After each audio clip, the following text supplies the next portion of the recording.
안녕하신가요? 저는 50대가 되도록 결혼 한 번 안 해본 아줌마입니다.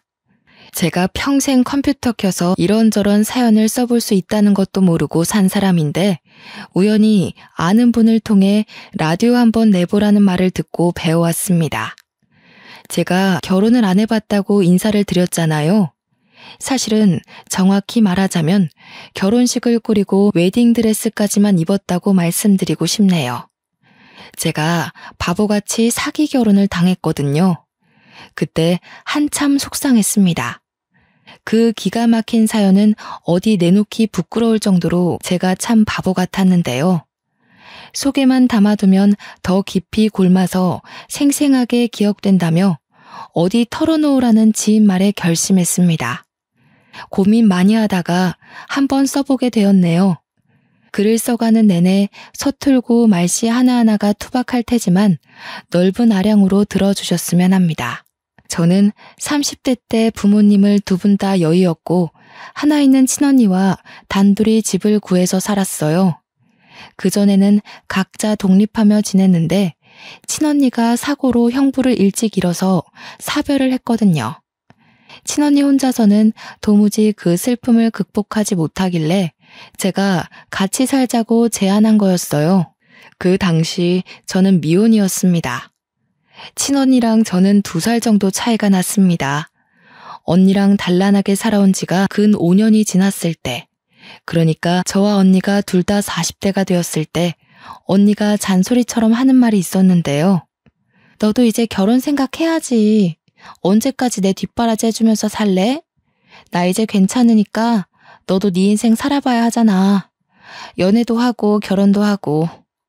언니는 이미 결혼을 한번 해봐서 더 이상 생각이 없다고 하면서 항상 제게는 결혼을 추천했습니다. 언니도 형부가 살아있을 때는 결혼이 참 좋았다고 하면서요.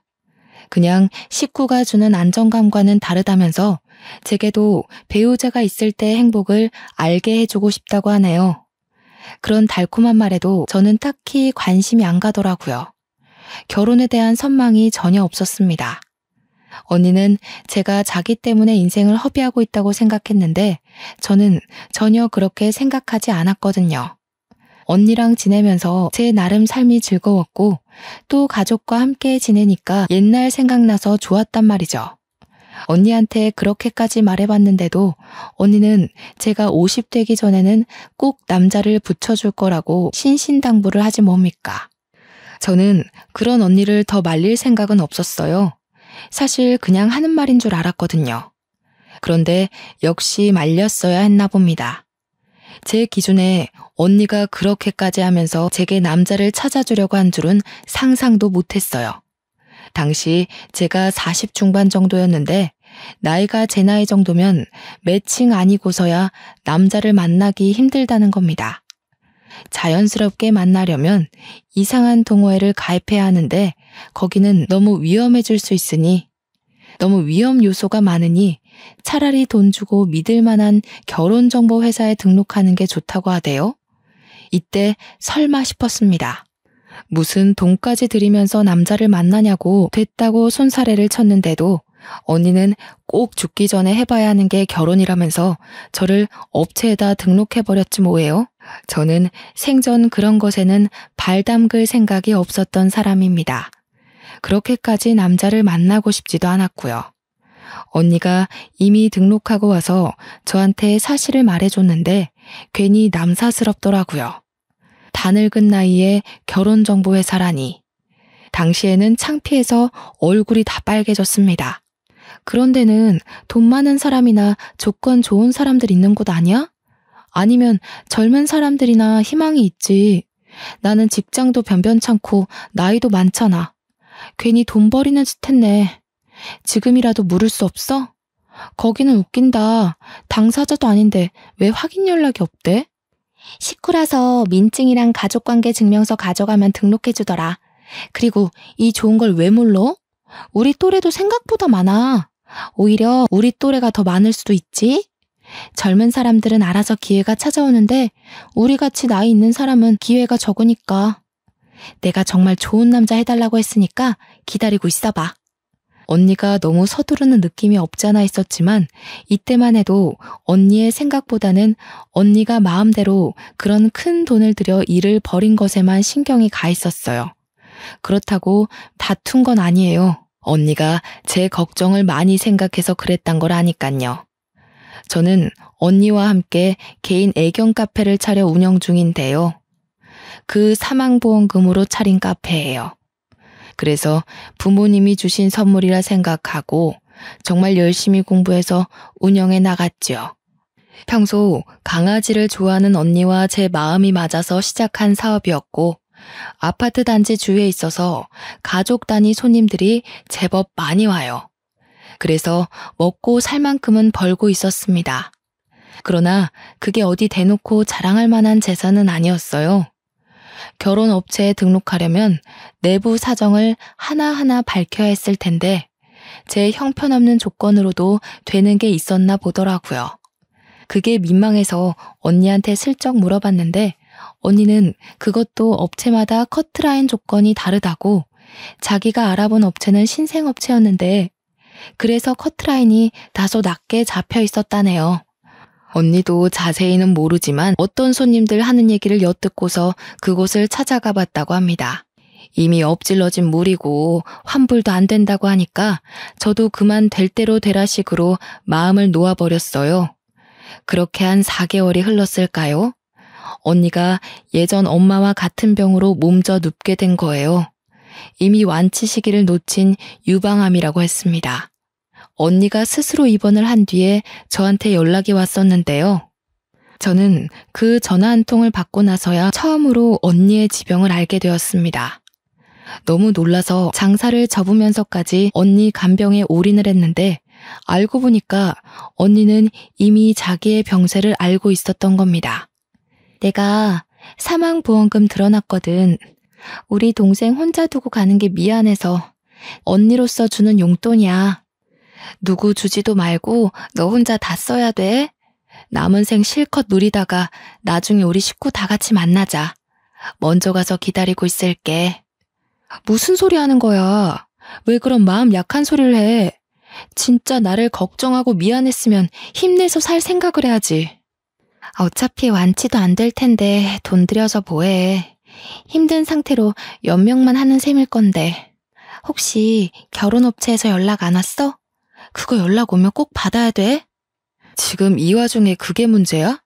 언니 앞날이나 걱정해. 내 일은 내가 알아서 잘할 테니까. 대체 왜 나를 나쁜 동생으로 만들어? 내가 언니를 위해서 노력해볼 수도 없게 왜 이제서야 얘기를 했냐고. 제가 그때 언니를 얼마나 나무랐는지 모릅니다. 화가 나서 원망스럽기까지 했어요. 그럼에도 언니는 그동안 자기 힘들 때 옆에 있어줘서 고마웠다고, 끝까지 같이 못 있어줘서 미안하다고 그가 못했던 고백들만 할 뿐이었습니다. 언니는 몇 번 치료를 받았는데도 암세포가 번지기만 할 뿐 의사도 더 이상은 가망 없다고 했고 그렇게 호스피스로 옮겨졌어요. 그곳에선 입원한 지 일주일 만에 급격한 컨디션 저조로 세상을 떴고요. 어쩌면 부모님이 돌아가셨을 때보다 더 힘들었던 것 같습니다. 제겐 정말 하나밖에 없는 가족이었거든요. 옆에 가족이 단 한 명도 남지 않았다는 건 생각보다 더 무섭고 혼자인 것 같은 기분이더라고요. 언니 장례를 마치고 언니랑 같이 썼던 방을 정리하면서 발견하게 된 것이 있었는데요. 하나의 봉투였습니다. 봉투에 제 이름이 써져 있는 것 보니 제게 주는 편지 같았어요. 그것을 읽는데 저는 언니가 왜 그렇게 제 옆에 남자를 두려고 했는지 알겠더라고요. 언니는 제가 이렇게 혼자 남게 될 걸 이미 알고 있었다는 겁니다. 자신의 몸 상태가 시한부라는 걸 알아서 제 옆에 오래 있을 수 없다는 생각에 그리 급히 서둘렀던 거였어요. 그리고 적당한 조건을 갖춰야만 업체에 등록할 수 있다는 커트라인도 언니가 자기 사망보험금을 추려서 부모님 것까지 10억이 되는 자산을 기재했기 때문에 통과된 거였고요. 저는 그 편지를 붙잡고 한자리에서 또 얼마나 울었는지 몰라요. 언니의 마음도 모르고 그저 원망만 하고 보낸 것 같아서 그게 너무 죄스러웠습니다. 부모님도 모자라 언니까지 차례로 다 떠나버리니 저는 정말 혼자가 되었더군요.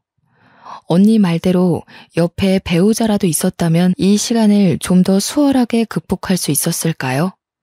저는 한동안 재기하기 어려울 정도로 집구석에 박혀서 울기만 했어요. 얼마나 울었으면 진이 다 빠져서 이틀간 잠만 자기도 했습니다.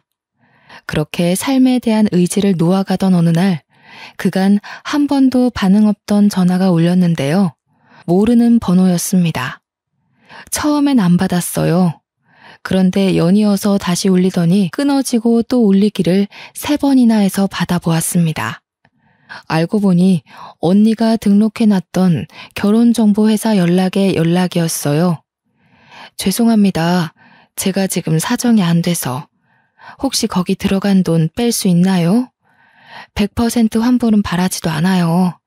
다만 조금이라도 괜찮으니 환불하고 싶은데요. 정확한 언니 사정을 얘기하기가 그래서 최대한 양해를 구한다는 식으로 물어봤는데 역시나 돌아오는 답변은 어렵다는 말뿐이었습니다. 어쩌면 업장에서는 당연한 입장이잖아요. 그래서 저는 더 기운 빼서 환불받고 싶은 생각까진 없었습니다. 그렇다고 언니가 애써준 마음을 버릴 수는 없지 않습니까? 그래서 저는 언니가 주는 마지막 선물이라는 생각을 하며 할 수 없이 업체가 매칭해주는 남자를 만나게 되었습니다. 첫 번째 만남이 언니 장례를 마치고 처음으로 외출을 한 날이었어요. 가족을 모두 보낸 제 세상은 슬픔에 멈춰 있었는데 바깥 세상은 아무렇지 않게 돌아가고 있더라고요. 당연한 일인데도 그게 한편으론 서운하고 허탈했네요. 선자리에서 만난 남자의 첫인상은 굉장히 신사답고 깔끔했습니다. 원래 성격이 밝은 편인 건지 제가 우중충한 표정을 짓고 있어도 남자는 자리에서 내내 웃음을 잃지 않더군요. 아직까지 결혼을 안 하셨다고 들었어요. 40대 중반이시면 제법 늦은 나이인데 혹시 특별한 이유가 있으세요? 말씀하시기 불편한 이유면 대답 안 하셔도 됩니다. 그냥 결혼 생각이 없었어요. 언니가 형부랑 사별해서 같이 살았는데 그렇다 보니까 굳이 결혼해서 가정을 꾸리고 싶은 마음이 안 생기더라고요. 외롭지 않아서 그랬던 것 같아요.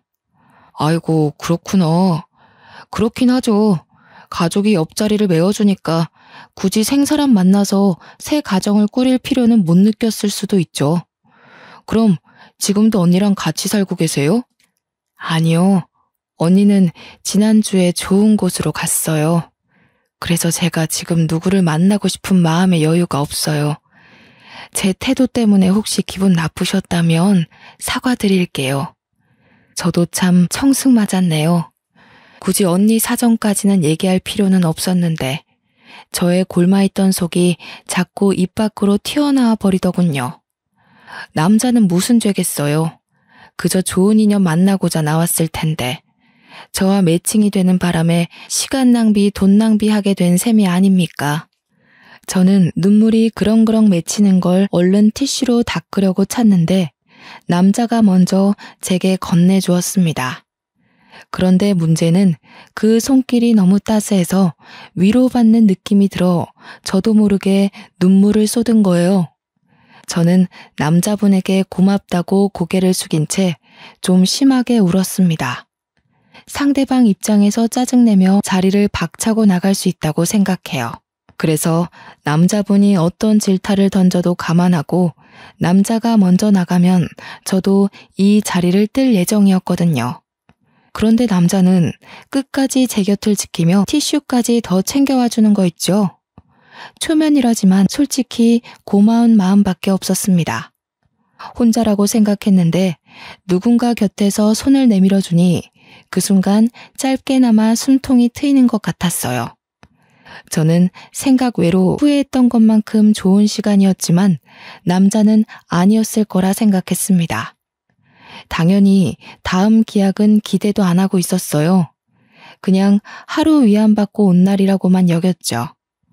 그러나 그날로 다시는 저를 안 볼 거라 생각했던 그 남자에게서 연락이 온 겁니다. 현주 씨 뭐 하세요? 오늘 저녁에 붉은 달 뜬대요. 같이 보러 가실래요? 주소 알려주시면 제가 모시러 갈까 하는데. 저는 그냥 집에서 쉬려고요. 죄송합니다. 연락 주실지는 몰랐는데 지난번엔 너무 죄송했어요. 저보다 더 좋은 분 만나서 좋은 인연 이어갔으면 해요. 현주 씨, 저도 현주 씨처럼 소중한 사람을 먼저 보냈어요. 결혼하려고 했던 사람이 현주 씨 언니분이랑 같은 암에 걸려서 저도 많이 힘들었거든요. 하지만 내가 살아야만 사랑하는 사람들이 위해서 마음 편히 쉴 수 있지 않을까요? 집에서 소가리만 하고 있으면 하늘에 있는 식구들 속이 더 곪아요. 아마 현주 씨 언니분도 현주 씨가 잘 살길 바라고 있을 거예요. 그 남자가 건네는 따스한 위로에서 언니가 멀쩡한 정신일 때 해줬던 마지막 말이 떠올랐습니다. 사망보험금 다 쓰고 즐기고 오라는 언니가 순간 눈앞을 스쳐갔죠. 제가 가진 전 재산은 언니 사망보험금에 엄마 아빠 사망보험금까지 총 액수가 10억 정도일 겁니다. 언니가 밑에 물려준 후손 신경 안 써도 되니까 저보고 꼭 혼자 다 쓰라고 했잖아요. 남자분이 저처럼 같은 경험을 겪어서 제가 남자분에게 끌렸던 것일까요? 그분의 따뜻한 위로에 크게 흔들린 저는 그때부터 남자분이 부르는 대로 밖을 나갔던 기억이 납니다. 그 남자도 결혼할 여자가 있었으나 결혼까진 못했으니 총각이었고 저도 처녀였잖아요. 아무래도 그게 저희 둘 사이를 급격히 좁히는데 큰 원동력이 아니었나 싶어요. 남자는 여자들이 좋아할 만큼 다정하고 배려심이 깊은 사람이었습니다. 늘 제 감정을 먼저 생각해주며 제 마음속 이야기를 경청해서 들어줬죠. 그 때문에 더 저는 마음 놓고 속내를 비쳤던 것 같네요. 그분 품에서 몇 번이나 언니를 그리워하며 울었는지 모릅니다. 아마 남자는 제가 아니었더라도 그 어떤 여성분들에게 신사 같은 분이 아니셨을까 싶어요. 그래서 남자분을 향한 제 마음에 어느새 사심이 깃들었다는 걸 알고서 접으려 했으나 어느 날 그 남자가 저한테 뜬금 고백을 하는데 내용을 듣고 깜짝 놀랐습니다. 현주 씨를 가까이서 지켜드리고 싶어요. 현주 씨처럼 이렇게 마음 여리고 순수한 분 옆을 감히 탐내서 죄송해요. 현주 씨가 괜찮다고 한다면 더 가까운 사이가 되고 싶은데 허락해 주시겠어요? 남자가 제게 반지를 주면서 청혼을 하는 거 아니겠습니까? 저는 솔직히 결혼은 애써 기대 안 하고 있었거든요. 제가 워낙 많이 울기도 했고 마음에서 언니를 쉽게 보내주지 못해서 남자분이 좀 지쳤을 거라고 생각했으니까요. 그래서일까요? 남자가 제 곁을 지켜주고 싶다고 청혼을 해주는데 언니가 저더러 배우자가 주는 행복은 좀 다르다고 했던 말을 온몸으로 느꼈네요. 그러면서도 한편으로는 살짝 고민도 했습니다. 제가 나이 50이 다 돼가기도 했고 그 나이 먹도록 해볼 건 나름 많이 해봤으나 결혼은 처음이라서 생각 없이 뛰어들기가 좀 망설여지더라고요. 제 나이면 도전이 어려워져요. 게다가 제 팔자에 결혼은 없을 거라고 이미 단념하고 산 지가 오래라. 그래서 남자가 해준 청혼을 받고도 솔직히 걱정 많이 했는데요. 문득 집에서 가족 사진을 보다가 결혼이란 낯선 세계로 뛰어들어 보길 마음먹게 되었습니다. 언니 말대로 결혼하면 지금보다 더한 행복감이 올 거라는 기대감을 만끽하기로 했죠. 그 남자가 만들어 놓은 인생 설계에 함께할 의지가 생기자 저 또한 좀 더 적극적으로 마음을 표현하게 되더군요. 남자는 제가 한 번도 받아보지 못한 이벤트도 많이 해줬어요. 이런 것에 대한 로망도 딱히 없이 살았는데 막상 받아보니까 너무 사랑받는 기분이더라고요. 가족이 곁에 없어서 다시는 웃지 못할 거라 생각했는데 저는 이렇게 슬픔을 잠시 잊을 만큼 행복한 나날을 보냈습니다. 다만 제가 걱정이 됐던 건 남자분이 특히 꽃 선물을 많이 줬는데 그 안에는 꼭 주얼리가 함께 동봉되어 있거든요. 이게 한두 푼 하는 게 아닐 텐데 기념일도 아닌 날마다 이렇게 선물을 주니 남자에게 부담이 되진 않을까 싶어 걱정되는 거 있죠. 희석 씨, 왜 자꾸 돈을 써요? 이게 다 얼마래? 이렇게까지 안 해줘도 저 충분히 희석 씨 마음 알아요. 이러면 제가 미안해지잖아요. 내가 있는 게 돈뿐인걸요? 현주 씨한테 내 모든 걸 걸겠다는 표시예요. 그리고 현주 씨가 곧 제 사람이 될 거잖아요. 제 것한테 제 마음 퍼주는 건데 뭐 어때서요? 이쯤에서 업체에서 본 정보가 다시 떠올랐는데요. 이 남자는 20억 자산가로 기재되어 있었어요. 직원한테 듣기로 술 브랜드 공장을 운영한다고 했던 것 같네요. 그래서 정말 이만한 돈이 부담되지 않을 만도 했죠. 또 남자 말대로 저희는 곧 결혼을 하게 될 사이니 서로에게 주는 마음의 표시는 우리 모두의 것이 되는 거나 다름없다는 말도 일리가 있더라고요. 저와 남자는 다툼 한 번 없이 이렇게 무난한 만남을 지속해가고 있었습니다. 행복한 하루만 계속되던 중 한 번은 제가 남자를 집에 초대한 적이 있었는데요. 결혼하기 전에 제 집을 소개해드리고 집에서 밥 한 끼 해주는 게 예의라고 봤기 때문이에요. 그 당일에 제가 얼마나 진수성찬을 차려놨는지 몰라요. 남자가 좋아하는 걸로다가 전부 만들어 놓느라 꼭두 새벽부터 일어나서 요리를 했거든요. 가족들 있을 때도 이렇게까진 차려 먹은 적이 없는데 저도 그 남자한테 많이 빠져 있었나 봅니다. 남자가 집에 도착해서 초인종을 눌렀을 때 정말 소녀처럼 설레었던 기억이 나네요. 나이 50을 바라보는 입장에서 현관문까지 그렇게 달려본 것도 처음이었어요. 문을 열자마자 남자의 얼굴보다 꽃다발이 먼저 들이밀어졌는데요. 오늘은 제가 선물 좀 주려고 했는데 또 선수를 빼앗겨버려 조금은 심통이 났습니다. 물론 두근거리고 기분 좋은 어리광이었다고 봐야겠죠. 그런데 말입니다. 저희 집이 주택이라서 대문을 열면 마당을 넘어 골목이 보이거든요. 제가 남자의 꽃을 받고 기뻐하던 중 우연히 그 골목을 보게 되었는데 웬 여성분이 저희 집을 빤히 쳐다보고 있는 겁니다. 나이는 저랑 또래거나 저보다 살짝 어려 보이는 것도 같았습니다. 보자마자 살짝 소름이 돋았던 건 제가 오해할 수도 없게 너무 노골적으로 저희 집을 보고 있어서였어요. 저희 집을 보고 있었는지 아니면 저희를 보고 있었는지 명확히 알지 못했지만 확신할 수 있었던 것은 여성분의 시선이 저희 쪽 언저리를 돌고 있었다는 거예요. 어떤 영문인진 모르겠으나 만약 저희를 보고 있던 게 맞다면 너무 무섭지 않나요? 대체 뭐 때문이었을까요? 저는 더 이상 버티고 서 있질 못하고 얼른 그 남자를 끌어당겨 문을 닫았습니다. 남자는 제 표정을 보고 왜 그러냐고 묻더군요.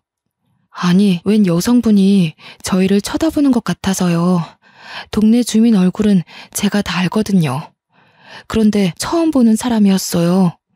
왜 저희 집을 그렇게 쳐다보고 있는 건지. 제가 무서워하자 남자가 씩씩하게 창문 쪽으로 걸어갔습니다. 창문 밖으로 주위를 확인하는 것 같더니 아무도 없다고 하네요. 그 말에 곁으로 가서 저도 확인해봤는데 횡한 골목만 있을 뿐 정말 그 여자가 없어졌더라고요.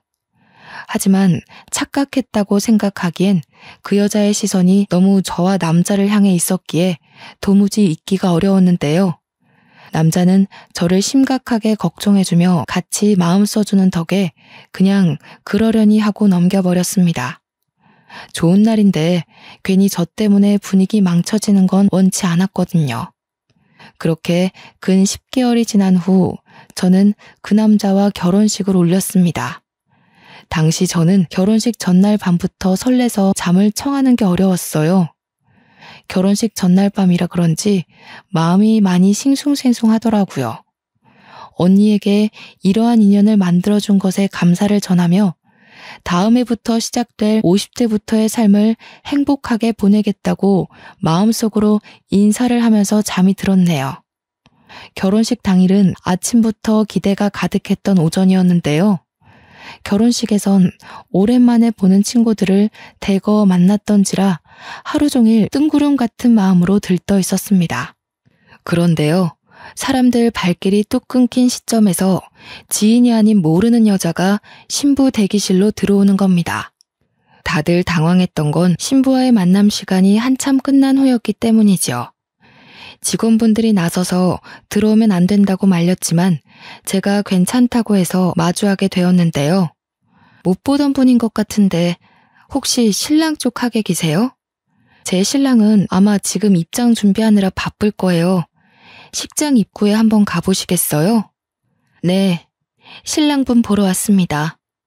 제 신랑이 다른 여자랑 결혼한다길래 찾아와 봤어요. 기억하실지 모르겠는데 저는 신부님 한 번 뵌 적 있거든요. 제가 신랑 명의석 와이프입니다. 저는 순간 제가 잘못 들은 줄 알았습니다. 근데 주변 직원들도 웅성거리는 것 보면 잘못 들은 게 아니라는 거겠죠.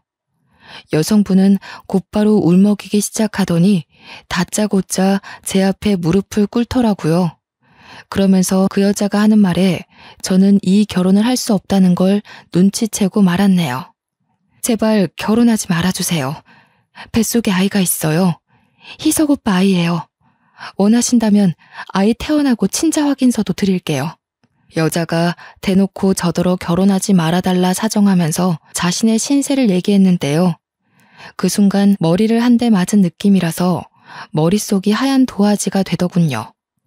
그러니까 이 여자가 하는 말은 지금 제 신랑이 혼인신고 없이 이미 결혼을 한 사람이었고 자기가 제 신랑 부인인데 집안 사정이 어려운 실정이었고 제 신랑이 돈을 구하기 위해서 학위 조작, 재력 조작, 신분 조작을 해서 업체에다 등록했으며 돈 많은 여자 꿰어서 재산 빼먹으려고 했다는 내용이었습니다.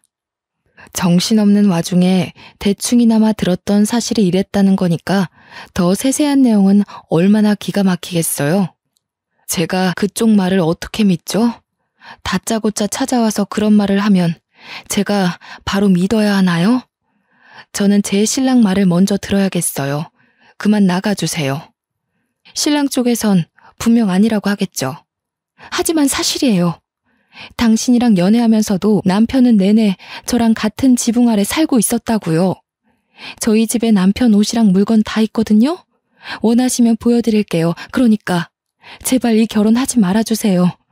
저 남편 없이 못 살아요.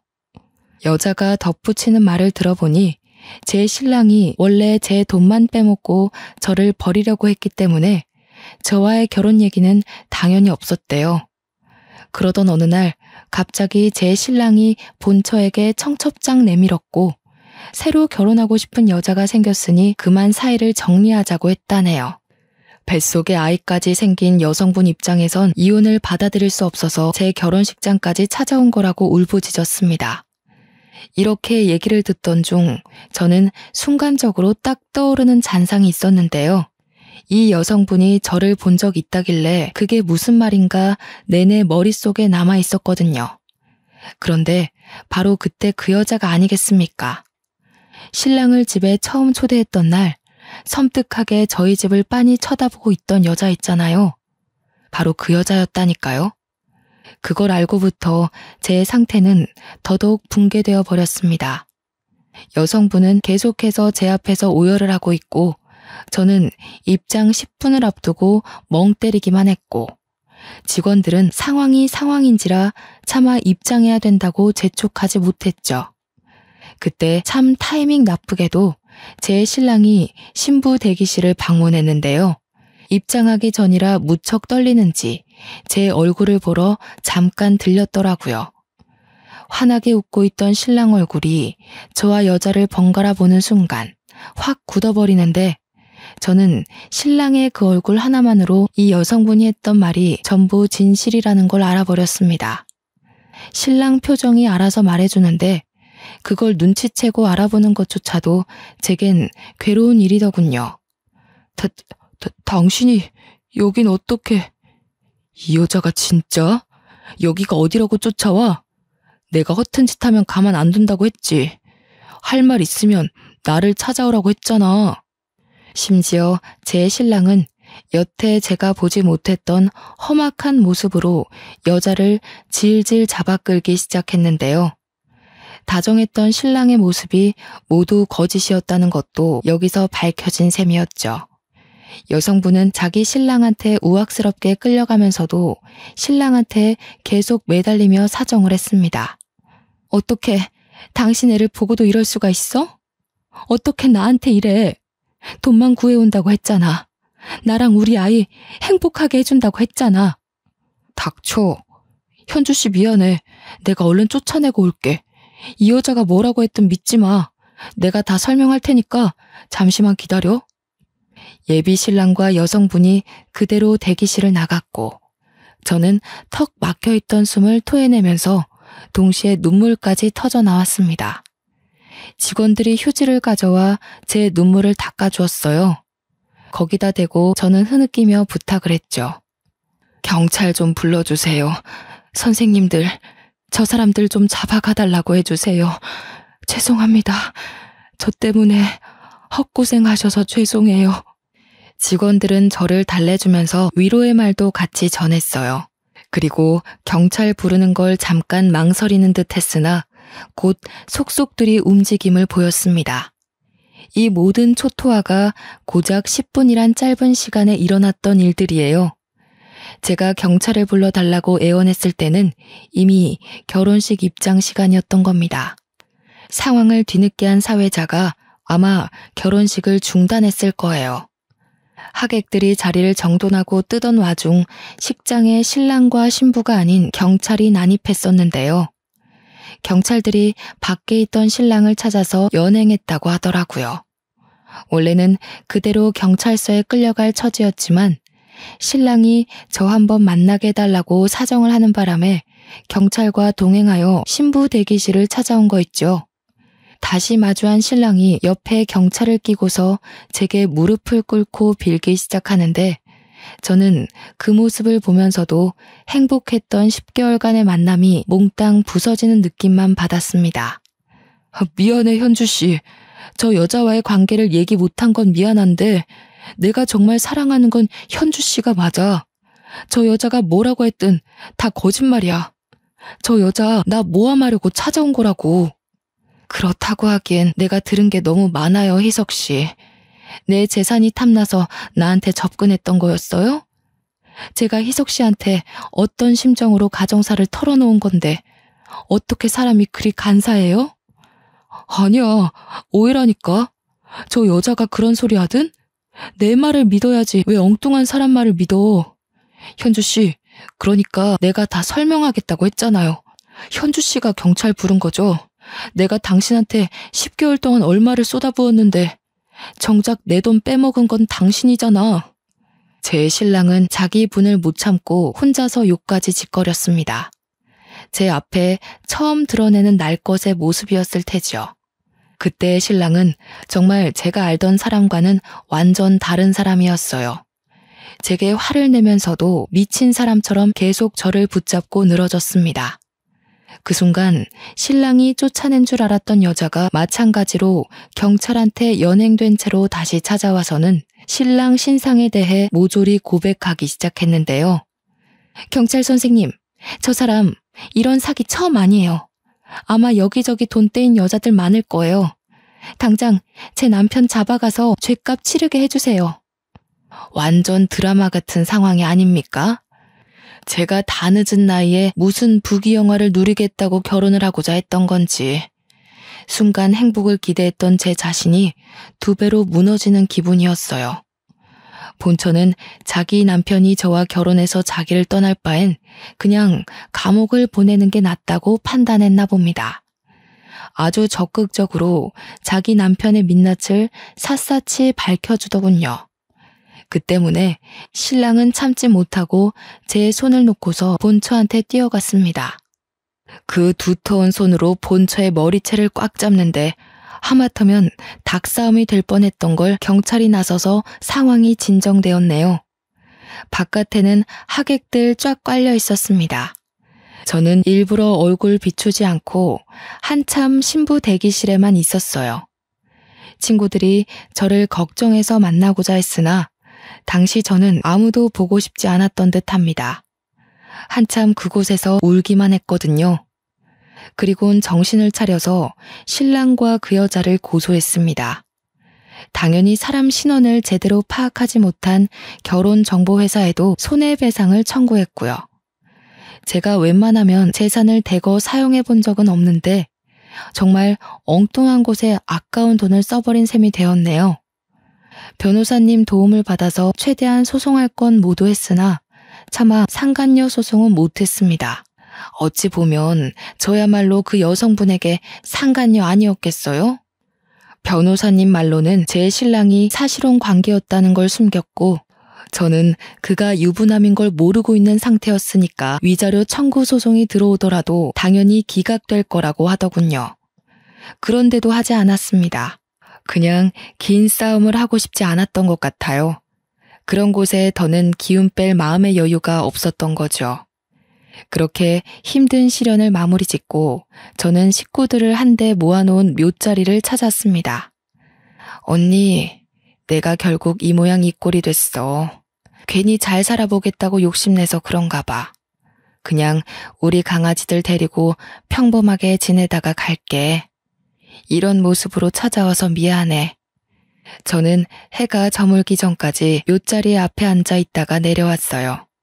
이미 카페 개들은 우리 집에 있었고 내일부터 다시 카페를 오픈해야 되니 개들을 옮기기 전에 매장 청소를 해야 했습니다.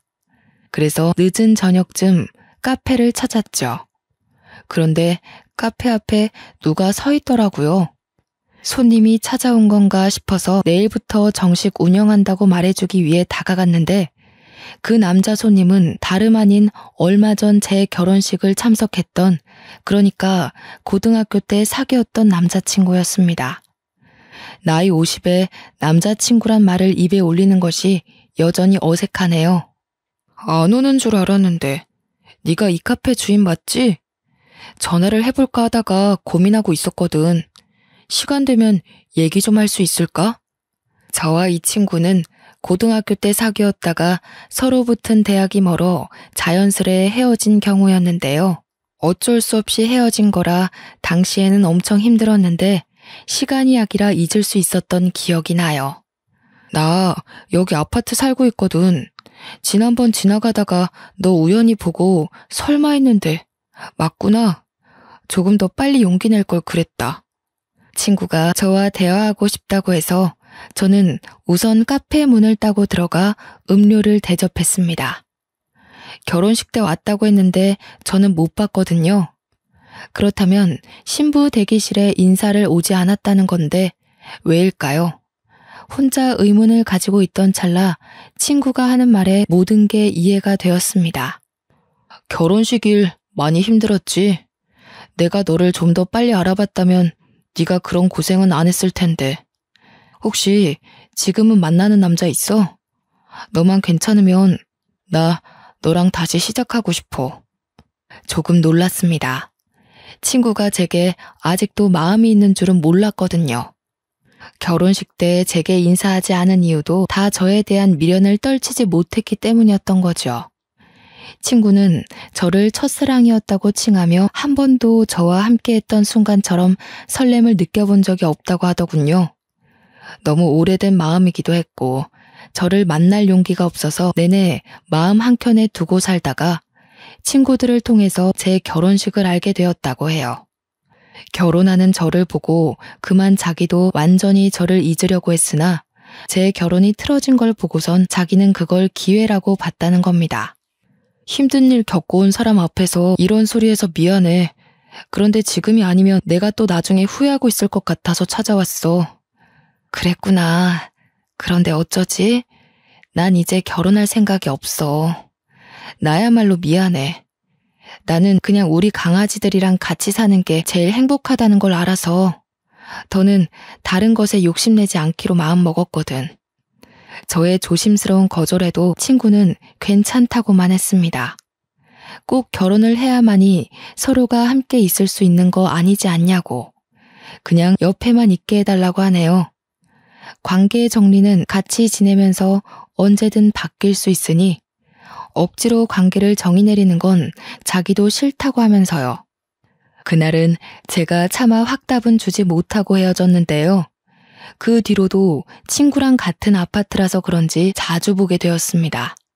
친구는 제게 부담되게 다가오거나 선을 넘지 않았어요.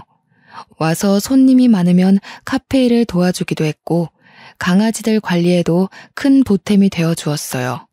그렇게 3년이 지난 현재까지도 저와 친구의 관계는 제자리 걸음 중입니다.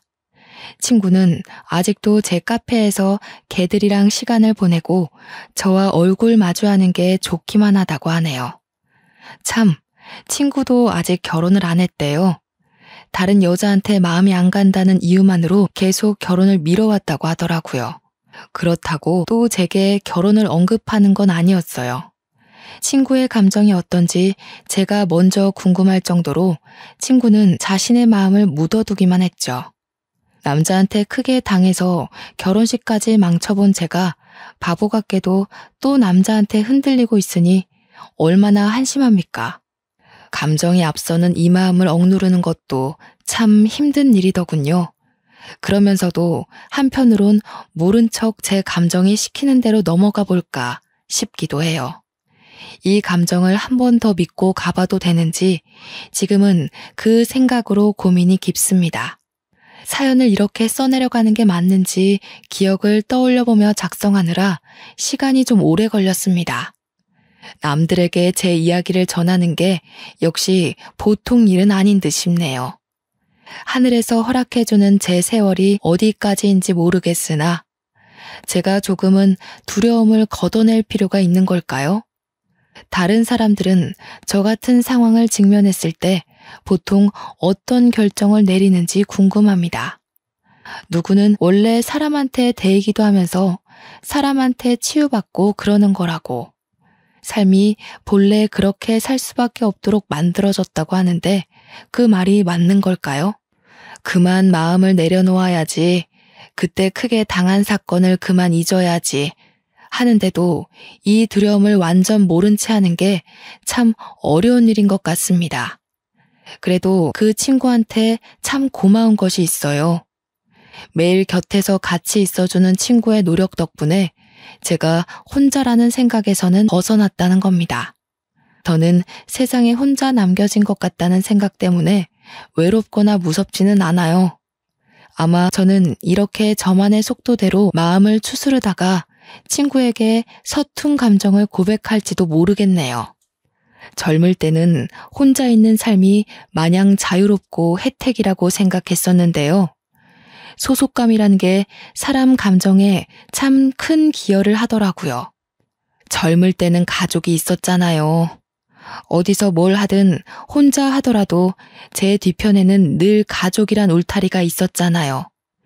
그게 없어진 어디에도 소속되지 않는 삶을 산다는 건 감히 생각만으로 느낄 수 있는 기분이 아니더군요. 그래서 말씀드리고 싶어요. 사랑하는 사람과 묶여있는 가족이 있다는 건 참 든든한 시간이에요.